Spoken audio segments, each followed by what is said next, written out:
Mauro Palmas, intanto un grande piacere averti qui, questo è un piccolo esordio per noi come Media TV e per noi avere te è un grande piacere. Parliamo di Soglie, del tuo accompagnamento musicale, tanto della composizione ma anche del fatto che tu sei in scena. Quasi un servo di scena. Fai parte dello spettacolo non solo come compositore ma anche come esecutore. Sì, anche perché essendo uno spettacolo un po' particolare, alcuni movimenti vanno seguiti, quindi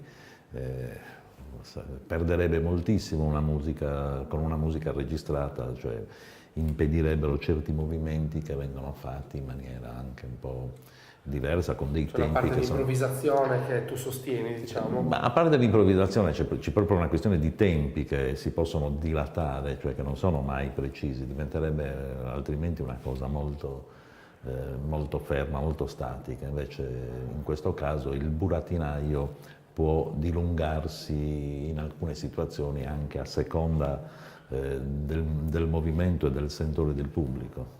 Senti, tu hai scritto tanto sia per il cinema sia per il teatro. E allora ti chiedo... Per il teatro un po' meno. Un po' meno. Sì. Ecco, questa è una nuova via quasi. Ti piace questa cosa? Assolutamente, tantissimo. Mi piace scrivere per immagini, mi piace, cioè è anche un modo diverso.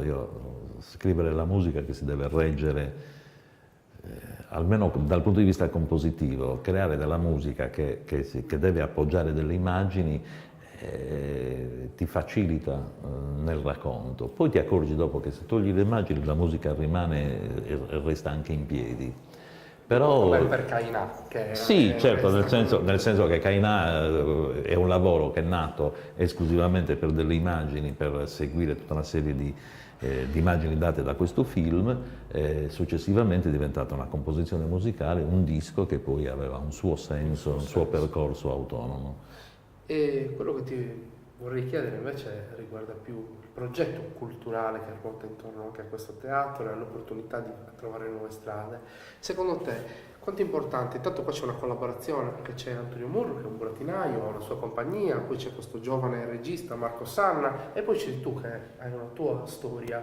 L'incontro tra artisti che vengono da mondi diversi può essere un nuovo catalizzatore per muovere intanto in un momento come questo sarebbe utile unire le forze perché le disponibilità anche dal punto di vista culturale vanno sempre scemando, ci sono degli attacchi dal punto di vista politico sulla cultura anche veramente feroci, cioè questa cosa anche che qualcuno possa sostenere che con la cultura non si mangia mi sembra veramente un paradosso. Comunque se qualcuno lo sostiene vuol dire che il problema si sta radicando.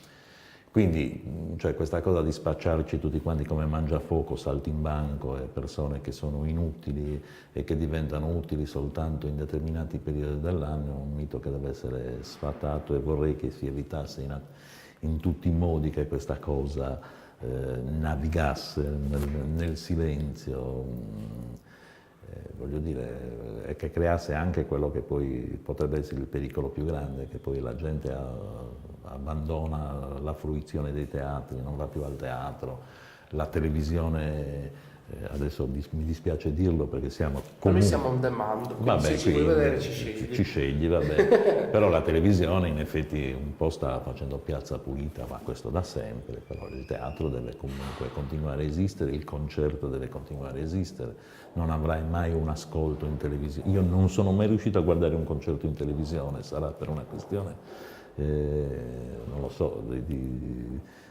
una visione mia particolare, ma credo che sia abbastanza difficile guardare i concerti in televisione. Del resto, non lo so, vorrei essere smentito, ma la diffusione dei DVD dei concerti è di gran lunga inferiore alla diffusione dei CD dei concerti.